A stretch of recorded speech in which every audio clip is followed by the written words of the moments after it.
Yeah, you staged it! You staged it! Stacey, try! You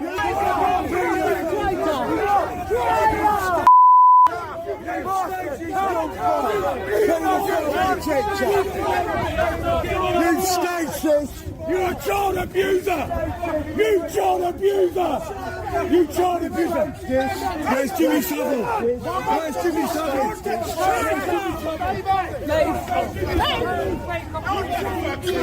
3 minutes ago, British politics was turned upside down, a move so shocking, so unprecedented, that even the walls of Westminster seem to be trembling. Keir Starmer has erupted in fury after learning that King Charles himself has handed power, influence and moral authority straight into the hands of Nigel Farage. Yes, you heard that right. The King has made a decision that many are calling the most daring political gesture in modern royal history, one that has thrown Labour into chaos, boosted Reform UK to heights once thought impossible and left Starmer humiliated in front of his own party. The question now isn't whether this changes the game, it's whether this marks the end of Keir Starmer's leadership altogether. The story unfolding behind the palace doors has sent shockwaves across the nation. It began with whispers. Quiet reports of a private audience granted to Nigel Farage, a man dismissed for years by the establishment as a political outsider. At first, it was brushed off as speculation, another piece of Westminster gossip. But now the truth has emerged. King Charles personally sought Farage's counsel on matters central to Britain's future: immigration, sovereignty, foreign policy and the nation's identity itself. This is not routine, this is not ceremonial, this is a deliberate act, one that sends a message clearer than any royal statement in decades. For the first time in living memory, the monarchy has stepped into the storm of politics in a way that cannot be ignored. And Starmer's reaction? Nothing short of volcanic. Behind closed doors, Labour insiders describe an atmosphere of panic and disbelief. Keir Starmer, red-faced and visibly shaking with anger, reportedly slammed his fist on the table during an emergency meeting after the news broke. He demanded answers. How could the palace allow such a symbolic betrayal? How could the monarch, the very figure Labour hoped to remain neutral, now appear to align himself with Nigel Farage of all people? In Starmer's mind, this was more than a meeting. This was a declaration that Reform UK is no longer on the fringes, no longer dismissed as a protest party, but a legitimate force that commands royal attention. And in politics, perception is power. That perception now belongs to Farage. The reaction within Labour has been described as chaos. Advisers are scrambling. MPs are whispering about lost confidence. And internal emails have leaked describing the moment as a political catastrophe. Starmer's team knows what this means. Their leader, already weakened by poor polling and accusations of weak leadership, is now being publicly overshadowed by a man outside the traditional party system. The very image of Farage standing alongside the king, or even being consulted by him, is enough to shift public opinion in an instant. Because in Britain, the monarchy carries a cultural and symbolic weight that no politician can match. The fact that King Charles has turned to Farage speaks louder than any speech Starmer has ever given. But here's where it gets even more dramatic. This didn't happen in isolation. Over the last several months, Reform UK has been climbing the polls with surprising speed. In key battleground constituencies, they've overtaken Labour, and in some national surveys, they're neck and neck with the Conservatives. What once looked like a party destined to fade after Brexit has transformed into a populist juggernaut. And now, with the King's subtle but undeniable nod, that juggernaut has become unstoppable in the eyes of millions. The symbolic gesture has cracked the foundations of the two-party system, exposing a deep fracture that neither Labour nor the Conservatives can easily repair. The impact on public opinion has been immediate. Social media is ablaze. Hashtags like #Starmer meltdown, Farage and the King, and #Labour collapse are trending across platforms. Videos of Starmer fumbling in interviews are being shared alongside Farage's fiery speeches about border control, sovereignty and national pride. Memes portraying Starmer as a powerless figure overshadowed by Farage are flooding the internet, while Reform UK supporters are hailing this as the moment their voice was finally heard at the very top of British society. For ordinary people who feel ignored by Labour's polished rhetoric and disillusioned by Conservative blunders, this royal gesture is proof that the tide has turned. For Starmer, personally, this is the most humiliating moment of his career. To be sidelined not by a sitting Prime Minister, not by a rival within his own party, but by Nigel Farage, with the blessing of the King, is a political wound from which he may never recover. His image, already criticised as dull, uninspiring and disconnected, has now been fatally undermined. To the public, he looks like a man who has lost control, a leader without influence, a politician left in the shadows. Meanwhile, Farage is being painted not just as a challenger, but as a statesman, someone the monarch himself believes is worth hearing. That difference in perception may prove decisive in the months ahead. This is no longer just a story about a meeting. It is about a transfer of legitimacy. By seeking out Farage, King Charles has quietly recalibrated the balance of power in Britain. And whether he intended it or not, he has lit a fuse under the political establishment. Labour is in meltdown. The Conservatives are nervous. And Reform UK has been catapulted from outsider to insider overnight. The tremors of this decision are still being felt, and the aftershocks may yet topple everything we thought we knew about British politics. The question now is simple. If the King is willing to elevate Nigel Farage today, what does that mean for the future of the nation tomorrow? The silence inside Westminster did not last long. Keir Starmer, already under pressure from Labour's growing internal chaos, reportedly burst into fury behind closed doors. Witnesses claim he slammed his fist on the table and accused King Charles of overstepping his constitutional role. But was this really the King's move, or was it a carefully orchestrated decision forced by the collapsing trust in Starmer's leadership? Reports began to swirl that senior palace advisers had lost confidence in the Labour government's ability to steer Britain through its economic and political storm. At the same time, Nigel Farage had been quietly building his case, speaking with members of Parliament, rallying frustrated voters, and even reaching out to figures within the Conservative Party who now see him as the only hope to counter Starmer's unpopular policies. The image of a monarch turning to a populist figure like Farage was unthinkable just a few years ago. Now it has happened, and Starmer is left scrambling. The British public is watching this drama unfold with disbelief. On one hand, there are those cheering that someone like Farage, an outsider for so many years, has finally been given real political weight.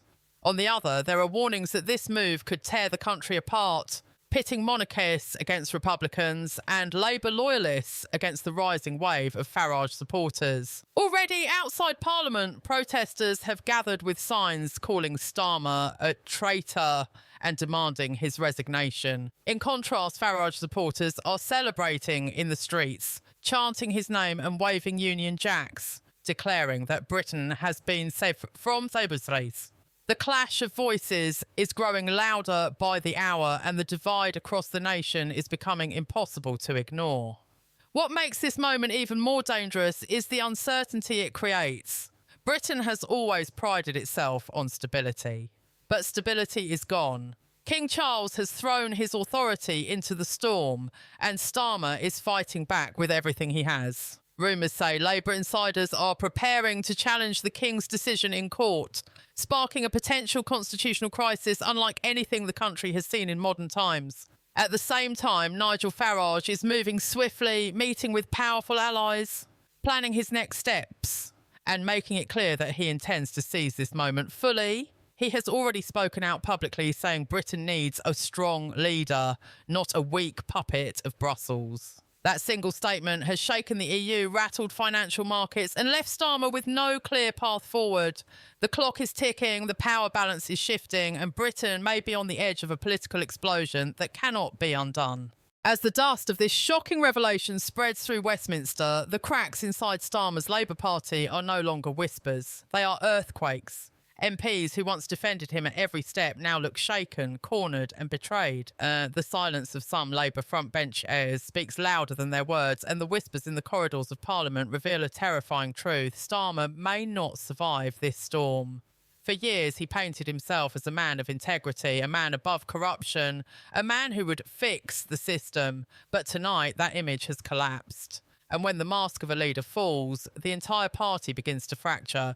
Britain is now standing on the edge of a cliff, watching the man who promised stability drag the nation into chaos. Outside the Palace of Westminster, crowds are no longer just protesters, they are a movement. Chants of traitor and resign now echo against the historic stone walls, shaking the foundations of Britain's democracy. People are furious, not just because of the scandal itself, but because of what it represents. Betrayal at the highest level. The cost of living crisis, rising taxes, NHS failures and broken promises were already tearing into the public's faith, but this scandal feels like the final insult. It feels like a dagger in the back of every ordinary citizen who trusted the Labour Party to deliver change. And as the chants grow louder, the Prime Minister's authority shrinks smaller and smaller. Political insiders reveal that late-night meetings are being held in secret as senior Labour MPs who once swore loyalty are now discussing contingency plans. The word resignation is being whispered in hushed tones, and letters of no confidence are already being drafted. The opposition, smelling blood, is circling like wolves. Nigel Farage, the Conservatives, and even independent MPs are seizing this moment, calling Starmer unfit for office, demanding immediate accountability. The Prime Minister's once iron grip on power is now nothing more than sand slipping through his fingers. And as his allies abandon him one by one, the image of a leader is fading into that of a man cornered and defeated. But here's where the story takes its darkest turn, because this is no longer just a political scandal, it is a constitutional crisis. Sources inside the Supreme Court suggest that further rulings could be issued, rulings that might permanently bar Starmer from holding office. For a sitting Prime Minister, this is uncharted territory. Never before in modern British history has a leader faced such legal annihilation while still clinging to power. And if the judiciary continues down this path, it may trigger something far greater. Parliament itself could be forced into dissolution. That would mean snap elections, chaos on the streets, and a nation plunged into uncertainty. Britain has not been this unstable in decades, and the world is watching every second of this unfolding drama. Starmer's televised appearances do little to calm the storm. His words sound hollow, his eyes tired, his voice defensive. He insists on his innocence, but the evidence presented in the Supreme Court ruling cannot simply be brushed aside. The people feel betrayed, MPs feel cornered, and rivals feel emboldened. A Prime Minister without trust is a Prime Minister without power, and that is exactly where Starmer now finds himself. The great promise of Labour has turned into a great collapse, and history may soon write his name not as a reformer, but as the man who dragged his party into ruin. And yet, despite everything, Starmer refuses to step down. He clings to the title, clings to the office, and clings to the hope that somehow the tide can be turned. But the tide is no longer in his control. It is in the hands of the people at the courts and his own MPs who are preparing the knives. The question haunting Britain tonight is no longer, can Starmer survive, but rather, how fast will he fall? Because make no mistake, the fall has already begun, and once it starts, it cannot be stopped. The scandal has now reached a level where even Starmer's closest allies cannot protect him anymore. Inside the halls of Parliament, whispers have turned into open accusations. Senior MPs who once stood shoulder to shoulder with him are quietly distancing themselves, fearing that the downfall of one man could drag down the entire Labour Party. What started as a carefully hidden secret has become a wildfire of political chaos, spreading too fast for anyone to control. Every new leak, every new revelation paints a darker picture of corruption, lies and betrayal. The country is watching as their supposed leader is stripped of the very trust that gave him power in the first place. But this is not just about money or political strategy. This is about betrayal at the highest level. Millions of citizens who voted for change now feel they were tricked, used and abandoned. The anger boiling across Britain is unlike anything we've seen in decades. Protests are growing louder, more aggressive and more organised. Demonstrators outside Parliament are no longer just shouting, they are demanding justice, accountability and immediate resignation. Placards calling him a traitor and chants branding him a liar echo across Westminster. For the first time in his career, Starmer cannot walk safely through the crowd without being shielded by heavy security. Inside his party, a storm is raging. Labour officials argue behind closed doors about what to do next. Some want him gone immediately, fearing the scandal will ruin their chances in the next election. Others cling to him, hoping the storm will pass. But deep down, they all know the truth. The damage is already done. No speech, no promise, and no denial can erase the headlines splashed across every newspaper, exposing financial misconduct and secret deals. The Supreme Court's order has only intensified the drama, turning this political scandal into a constitutional crisis. The fact that the highest legal authority has stepped in against a sitting Prime Minister is shocking enough, but the details behind it are even worse. The question now is no longer if Starmer will resign, but when.